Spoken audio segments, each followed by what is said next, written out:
What up, everybody, and welcome to episode 3 of Dab's Daily Show. And, favorite band in the world, Pink Floyd. My favorite album is Animals, but I mean, this one is a masterpiece. They're all masterpieces.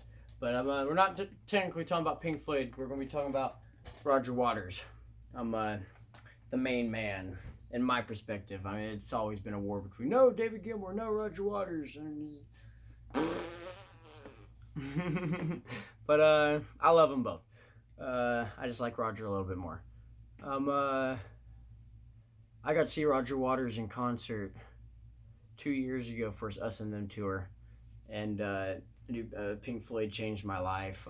First Pink Floyd album I ever got was Pink Floyd The Wall, and it just changed my perspective on everything there is to possibly have a perspective on music, and it changed absolutely everything for me. And Pink Floyd is my favorite band, period. Probably all the way to the day I die. Pink Floyd is 90% most likely going to be my favorite band to the end. And there's no other band like them, but you can say that about a lot of bands. But okay, Roger Waters. He did his Us and Them tour. I seen him on like the second or third date of the tour, and he did 156 shows in total, and I got to see like the second or third one nice and early and fresh into the tour. Sounded great. Okay, but it's actually a pretty good fucking story. I went and seen him in Tulsa, Oklahoma, out of all places, at the BOK Center, and I got my tickets for Christmas, and then I had to wait almost a whole year to finally get them, and then go see my hero Roger in concert for his Us and Them tour. And he was going to be playing a little bit of all the albums instead of just one album for once. And if you know Pink Floyd and its members, they're known for just playing a specific album, and that's it. This new tour Roger did, Us and Them, he played a little bit of everything, and it was everything a Pink Floyd fan could ask for. That's an understatement in every form of way. He put on one hell of a show.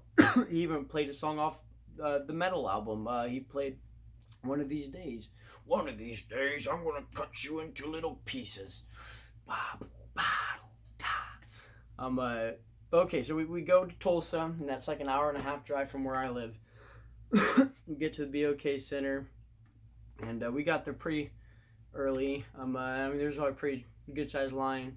Roger Waters is my hero, and I was just stupid excited, stupid overwhelmed. I'm ready to see my hero in person, and I got really bad heart problems and blood pressure problems, stuff like that. And I guess I got too excited, and it triggered a bloody nose. While we're waiting in line for the doors to be open, and we still had to wait like another 30 minutes till the doors were open. But I go ahead and go to the front of the line, and my dad's with me, and point out my nose, let him know that medical issues going on. And then I ended up getting to go into the stadium 30 minutes by myself. They didn't even let my dad in. They scanned me in 30 minutes before a single other person got let through them doors into the stadium to see Roger Waters. I was the very first person in the stadium for that show. I got metal in my eye at that concert somehow, and I don't know how. And so now we go into the arena where the stage is at. Like I said, I had 30 minutes free time. I went up to the stage. I tried to touch Roger's famous black bass, but I couldn't reach it. I wanted to touch it so bad. And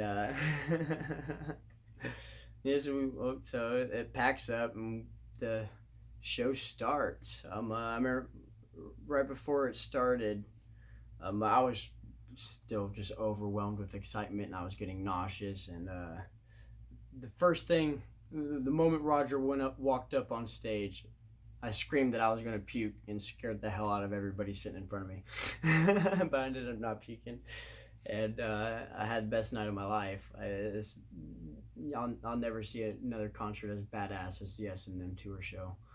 And I'm going to relive that moment, that concert experience again in theaters October when Roger releases it. And I also got to find out a cool fact in case you guys didn't know about the Us and Them tour. And not only was it Roger's farewell tour, but Roger did all of his secret rehearsals and created the whole show in the BOK Center in Tulsa, Oklahoma. And when you think about it, yeah, that's a genius fucking spot to do that, because nobody would suspect Roger Waters of Pink Floyd to be doing his thing in Tulsa, Oklahoma. And he gets on stage, he plays Breathe, and then right after he played One of These Days, Time, Welcome to the Machine, Money. I can go on and on and on. Another Brick in the Wall, Comfortably Numb, Wish You Were Here. He played every single, besides all there's so many great early Pink Floyd songs, but these days Roger just spits on early Pink Floyd, and he thinks that he's embarrassed of it these days, so he won't play any early Pink Floyd. And I love a lot of early Pink Floyd, but when it comes to 1970 to The Wall, Roger did everything you could have possibly wanted to hear. There's only 2 songs that Roger, he did 26 songs in total, if I remember straight, as many songs as The Wall. And he did a lot of songs. Man, where was I just going with that? Damn.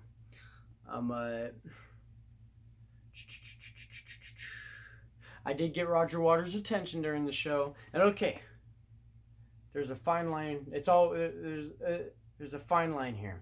It's always cool to go to a concert, any concert, and get the attention of any of the celebrities on stage. Period. It's always a cool feeling. But there's a fine line between getting the attention of a celebrity at a concert and getting the attention from your hero at a concert. And I got Roger Waters' attention. Looked at me, and he gives me a thumbs up and a rock and roll symbol, and just gives you the biggest smile, and points at me and goes back to rocking. And that's all I needed. I got recognition from my hero himself. And I say he's my heroes because, I mean, Roger, his lyrics and Pink Floyd's music got me through a lot of harsh stress in life. But in the end, he put on a crazy fucking show. And I'm never going to forget it any from way. I remember every single split second of that show by heart. I can't believe it's already been 2 years.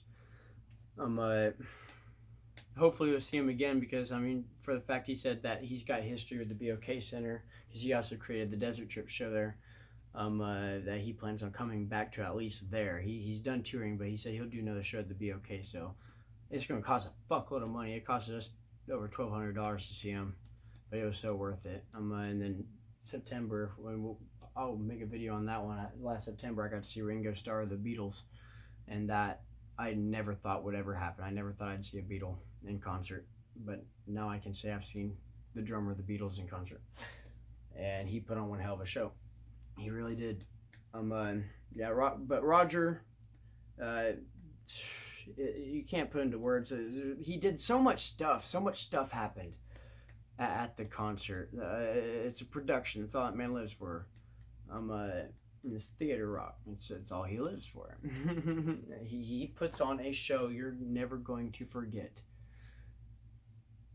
And I always heard that, and then and I've seen plenty of Pink Floyd concerts, and I knew that, but I didn't know that till I seen for my own eyes in person. Roger puts on a show that will outdo every concert you've ever been to.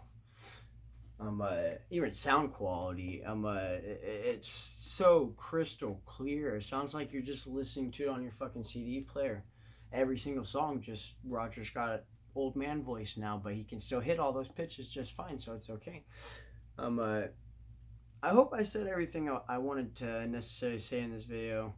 That Roger Waters concert was fucking awesome, unforgettable. But that's basically all I gotta say on it. Hopefully I didn't leave anything too cool out. But you guys have a good night.